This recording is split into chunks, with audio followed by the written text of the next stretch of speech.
Bueno, pues Luis, muchas gracias. Ha sido una intervención un poco, bueno, más bien bien interesante. Me parece que han quedado bastantes cosas ahí flotando, seguramente muchas inquietudes. Por ahí tengo algunas. Simplemente quisiera lanzar como una suerte de provocación en el mejor sentido de la expresión. Yo creo que el trabajo que nos ha presentado Luis hoy muestra bien, a partir de un caso muy concreto, hasta qué punto la industria de la música, primero tiene una historia bien temprana, ¿no?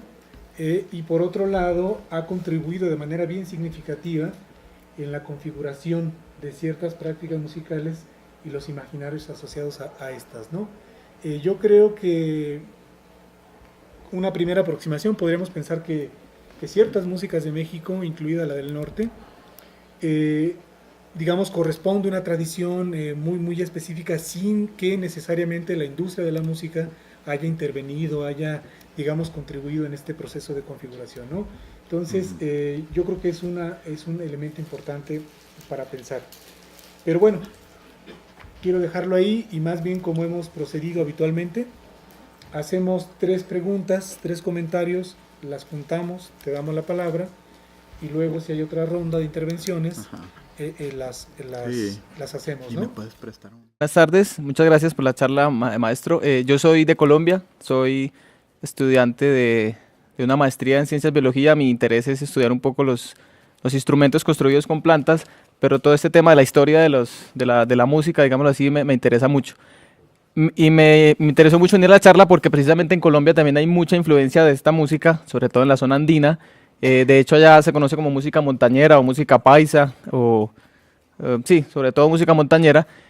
Y tiene mucha influencia de lo que es la música mexicana. Entonces quería saber de pronto si se pudiera ampliar cuáles han sido las razones por las que esta música ha permeado muchas otras regiones, incluida Colombia, o cuáles han sido, digamos, los principales exponentes que han llevado esta música allá a esos otros lugares. Tengo entendido, por ejemplo, que como decía ahorita, la radio jugó un papel muy importante en ese sentido. Entonces quisiera, si es posible, ampliar un poco ese contexto. El comentario es que en los 70 que usted mencionó por vez primera a los Tigres del Norte, y yo destacaría que sobre todo en la vena cinematográfica están las figuras que empiezan a mezclar el acordeón con el mariachi. Un Gerardo Reyes que sin empacho lo hace y de manera que se daba vuelo, ¿no? Un Lorenzo de Monteclaro que es originario de Cuencamé, Durango, ¿no? Que incluso este Lorenzo de Monteclaro empieza a hacer la mezcla del acordeón, o sea, de lo más norteño, con la banda sinaloense, ¿no? Pero el caso de Gerardo Reyes a mí me lo destacaría mucho, ¿no? Porque, bueno, está ahí ya uniendo, pues, esto que era la herencia del piporro con el que llamamos el mayor símbolo musical de México, ¿no? Que es el mariachi. Y otra cosita, cuando usted hablaba de que en Colombia llegaban los alegres, Juan Pablo González, hace 2 años que vino aquí este maestro chileno, que nos decía que allá en Chile que hay un gran consumo de la música norteña, de Tigres, y otra cosa que también en la actualidad me parece ya muy notable, que por ejemplo la última versión de Los Cadetes de Linares, ya traen una tuba, ¿no? Pero una tuba que el tubista hace movimientos así, no coreografías precisamente, pero sí movimientos tipo las bandas sinaloenses, Cuisillos, Recodo, ¿no? Este tipo de bandas. Entonces ahí hay tres, con lo de la banda, con lo del mariachi, con Gerardo Reyes, con Lorenzo de Monteclaro, con la última versión de los cadetes, ya sin el maestro Tijerina, ¿no? Pues darle vueltas a los... Sí, retroalimentación. Solo quiero hacer un comentario de cómo la música norteña ha trascendido precisamente las fronteras y tuvo la suerte de llegar, por un lado, a Texas y se tomó como una música ya tejana, allá no es norteño porque están al sur de los Estados Unidos, entonces es una música de ellos, ya la están haciendo a partir de su feeling, de su influencia del blues, del rock, de las músicas tradicionales y populares de los Estados Unidos. Y como tienen un sistema mucho más desarrollado a principios del siglo pasado, entonces tenían una difusión a través de la radio, sobre todo, que les permitió trascender las fronteras, y entonces la música norteña, con otros nombres, que en este caso sería la música ya tejana, pudo llegar a otros lugares, y hay grupos, o había grupos japoneses, ¿no? Como Los Gatos, y había un grupo francés que se llamaba Los Gallos, y había además de otras agrupaciones como mariachis, etcétera, ¿no? De la música mexicana, que a través de la radio, sobre todo por Estados Unidos, llegó a la influencia de lo que vendría a ser también la raíz de la música norteña,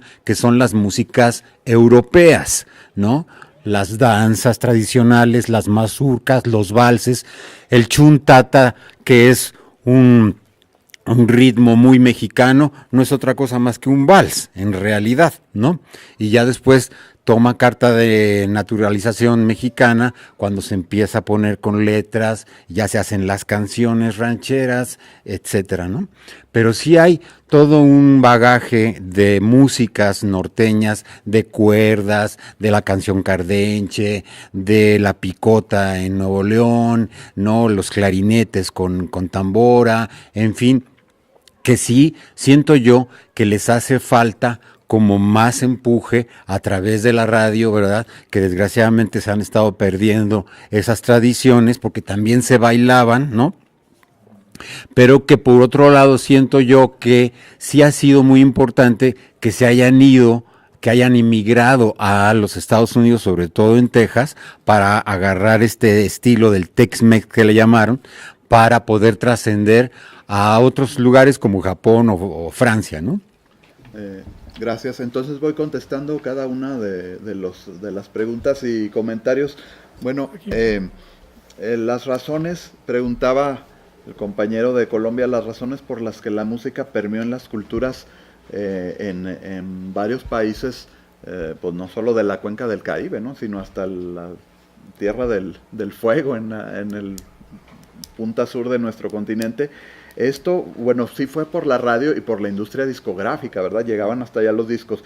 Pero yo creo que, sin duda alguna, el cine mexicano fue ese, y no es exagerado decir, fue ese imperialista cultural que subyugó, que dominó, ¿verdad?, la cultura de muchas naciones de Centro y Sudamérica desde los años 30, 40, ¿verdad? Porque aquí, bueno, México tuvo el impacto de que la industria de Hollywood se detuvo durante los tiempos poco antes de la guerra, ¿verdad? Y ya en la Segunda Guerra Mundial, cuando Estados Unidos entra de lleno a la lucha, la industria discográfica americana se detuvo, ¿verdad?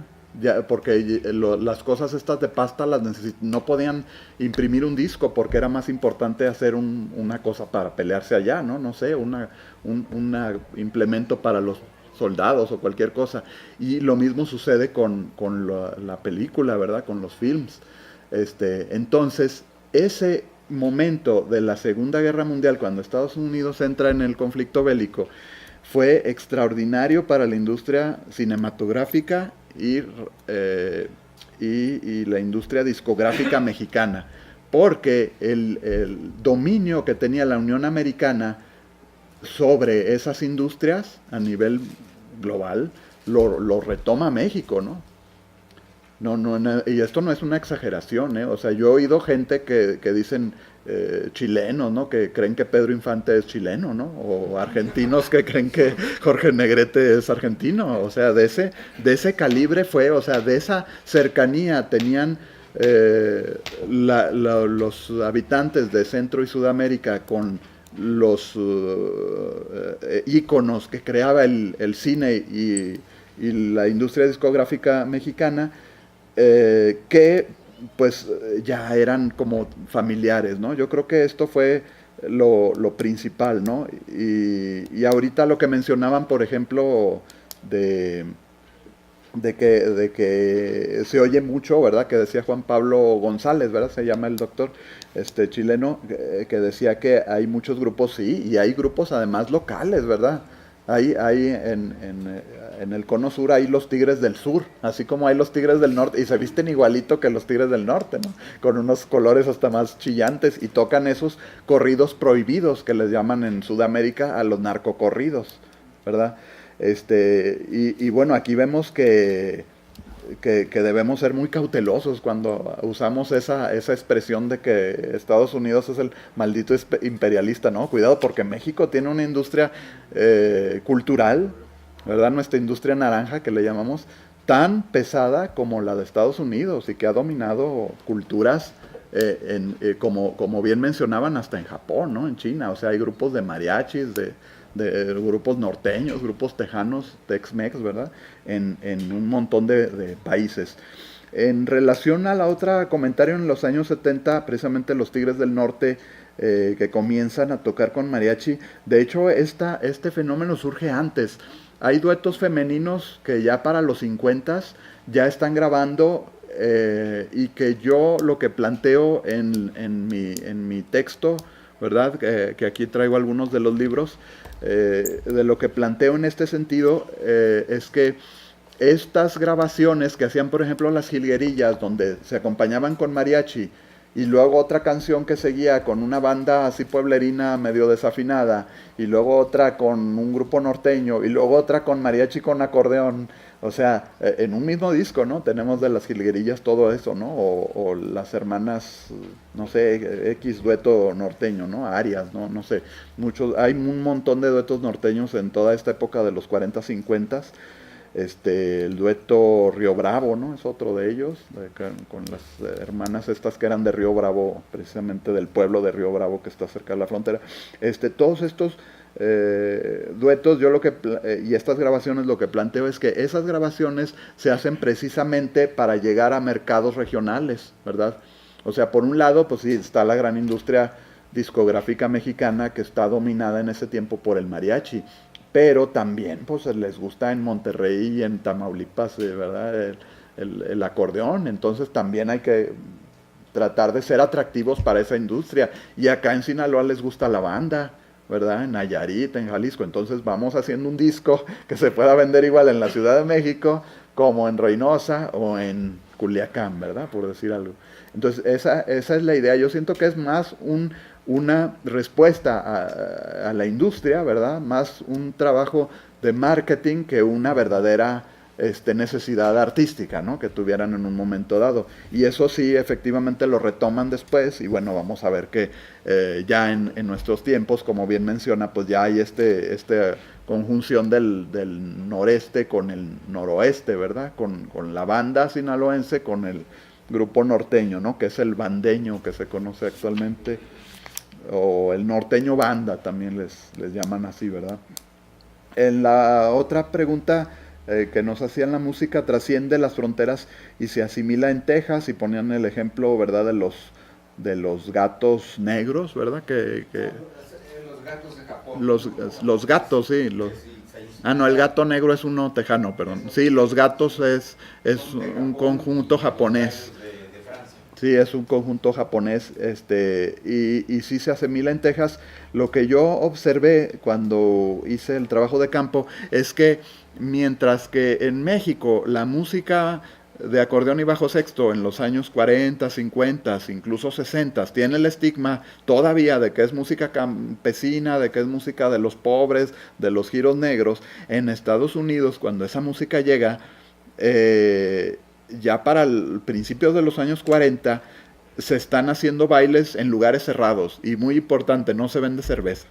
No se vende cerveza, y va desde el viejito hasta el niño. Entonces, ¿qué es lo que pasa? Que los tejanos asimilan esa cultura y la respetan mucho, ¿no? Yo lo que siento en ese sentido, hago una comparación con la comida. mi esposa me dice X día, oye, vamos a hacer unas enchiladas para comer. Pues tú haces esto, yo hago esto y nuestro hijo hace esto otro, ¿no? Y en 15 minutos, 20 ya estamos sentados comiendo. Pero eso sucede aquí, ¿no? Pero vamos a la Unión Americana con sus familiares, como todo mexicano tenemos familiares. Ella tiene familia en California, yo en Texas y Florida. Vamos con nuestros familiares y ¿qué pasa? Se ponen a hacer la comida del día siguiente a las 3 de la tarde del día anterior, ¿verdad? O sea, vamos a hacer de comer, vénganse todos. ¿Y qué van a hacer? Pozole. Pero el pozole es para comer mañana, ¿verdad?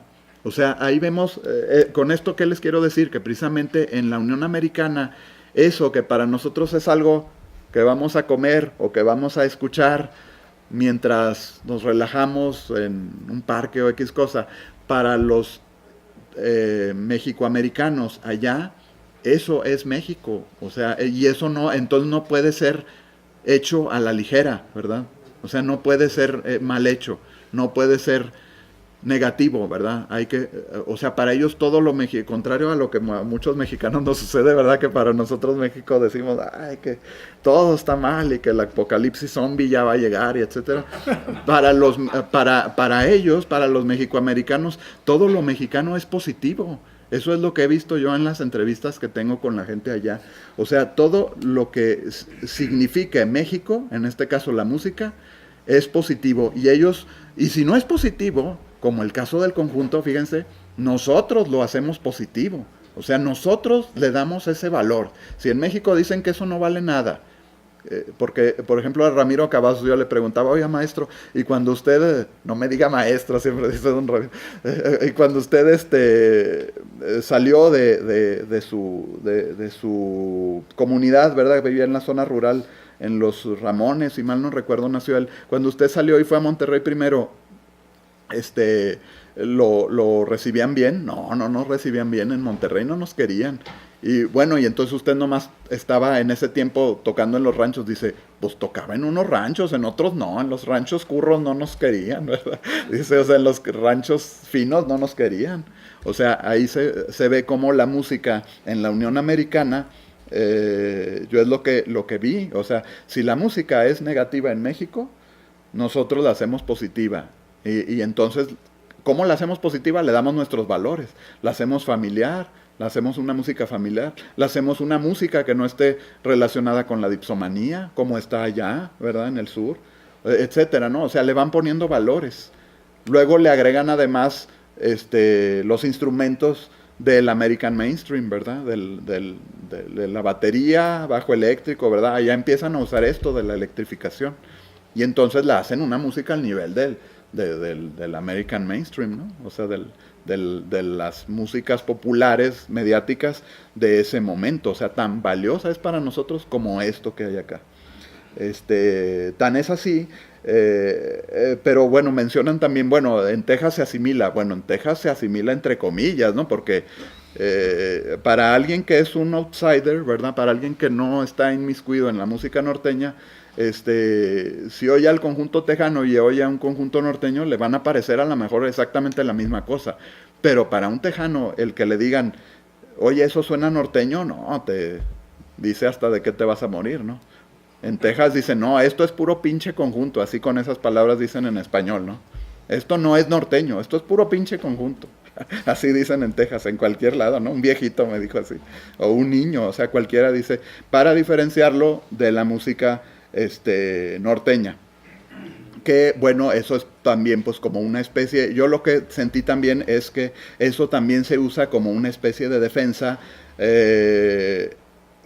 porque bueno, los mexicoamericanos sufren mucho, ¿no? O sea, en México decimos esos, bueno, decimos la gente, yo no, ¿verdad? Pero mucha gente dice, esos son los malos mexicanos, ¿no? Los que se fueron allá y huyeron y porque no querían aquí tener problemas y se fueron a lo fácil, ¿no? Como si fuera bien fácil vivir en Estados Unidos. Se fueron a lo fácil. Y los angloamericanos dicen, no, esos ni son americanos, ¿no? Esos son mexicanos. O sea, para un angloamericano, no hay diferencia que hacemos nosotros entre un mexicoamericano y un mexicano que llegó a vivir allá hace una semana. O sea, para un anglo, esos son lo mismo, ¿verdad? Aunque tenga 6 generaciones viviendo en la Unión Americana. O sea, son lo mismo, no, ellos no son nuestros, ¿verdad? Entonces, el mexicoamericano está por 2 lados marginado. Y yo siento que de alguna manera eso de que ellos diferencian su música del conjunto norteño es de alguna manera presentarse frente a los anglos como que nosotros somos, o sea, nos parecemos, sí, pero no somos lo mismo. O sea, aquí es marcar una diferencia, pues una línea. Sí. ¿Alguna otra pregunta? ¿Algún otro comentario? A ver, tomo... Luis, no, bueno, desafortunadamente no pude llegar a tiempo de la cita, pero no sé si se mencionó la situación de por qué arraigan unos instrumentos en cierta región y en otros no. Pienso ahorita que veía el acordeón de don Antonio Tanguma acerca de por qué el acordeón es el que tiene que arraigar y por qué no fue la trompeta o por qué no fue la gaita o por qué no fue otro instrumento. No sé si pudieras abundar un poco en eso. Gracias. Bueno, primero me gustaría mencionar lo oportuno, ¿no? Que es que se dediquen espacios para la investigación y la difusión de estas investigaciones acerca de la música norteña, ya que, pues, bueno, al menos esa es mi manera de ver, a lo mejor estoy equivocado, pero dentro de la academia mexicana, pues creo que el tema ha sido muy ninguneado, ¿no? Poco tratado. En el libro se comenta esta obra de historia de la música popular, que a la música norteña se le dedica un párrafo, ¿no? de todo el libro. Y bueno, yo lo relaciono esto con lo que comentaban hace un momento, de que en Estados Unidos, ¿no? Esta música pues es casi un patrimonio cultural, ¿no? Y vemos que la mayor parte de la bibliografía está en inglés y ha sido trabajada por académicos estadounidenses. Y lo segundo es que a mí lo que más me ha llamado la atención sobre el texto, la investigación, es la parte del narcocorrido, que como lo comentó el maestro, podríamos aquí comentar mucho y no acabaríamos de discutirlo, pero a mí me interesa este tema ya que yo lo veo como el punto para ligarlo yo con mis estudios. Yo estudio ciencia política y administración pública, y pues ligar ese tema de la música norteña con, por ejemplo, la administración pública, pues aparentemente no hay conexión, pero aquí en el texto, en una parte, el maestro menciona sobre la lucha cultural contra el narcotráfico y que es prácticamente, pues hasta cierto punto, satanizar este género, ¿no? Y bueno, ese sería mi comentario al respecto. Bien, bueno, primeramente felicitarte por la investigación. Un comentario a partir de ahorita, de tus comentarios.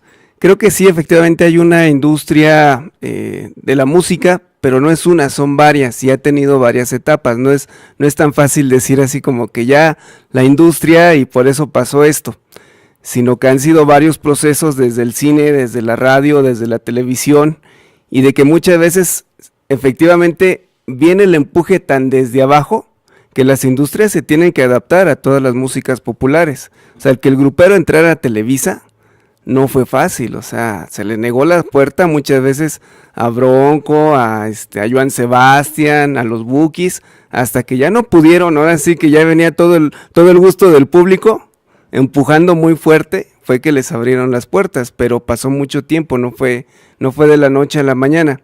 Pero más bien mi pregunta y mis dudas es también con respecto al instrumento. ¿Qué tanto el acordeón ha permitido y tiene, digamos, este flujo de poder compartir las músicas de otros géneros y de otros países, en el sentido de que, por ejemplo, todo este boom, que si bien lo tenemos presente por la industria, como tú lo decías, ¿no? Celso Piña, ¿cómo se llamaban? El Gran Silencio, que tienen toda esta cuestión de la cumbia, el chuntaro style, permitió este flujo hacia Colombia. Yo alguna vez conocí inclusive grupos de Monterrey que habían ganado concursos de vallenato en Colombia, ¿no? En Valledupar. Sí. O sea, me llamaba mucho la atención como que eran grupos que cuando yo llegué por primera vez a Monterrey, llegué preguntando por la cumbia regiomontana, y curiosamente la respuesta fue así como, no, es que eso es de nacos. Eso lo bailan allá los de las maquilas, la gente maquilera, ¿eh? O sea, aquí escuchamos otro tipo de música, inclusive como un género muy de las clases populares también. Sin embargo, como comentaba el compañero, ¿no?, de Colombia, de repente llega a mis manos una serie de discos de las FARC, obviamente con todo este rollo del joropo de los llanos colombianos, de repente el vallenato, la cumbia, y me van apareciendo norteñas, corridos de mariachi, que a mí se me hizo algo súper extraño, pero con una familiaridad que se notaba, y ahora es donde yo me preguntaba con tu exposición, ¿no?, este flujo que se puede dar o que se dio a través del instrumento. Bueno, es que no se me ocurre otra cosa que haya podido, digamos, hermanar a la música norteña con el vallenato, más que el acordeón, es lo único que se me ocurre. ¿Cómo fue este proceso? O si ha sido o han sido otros los procesos.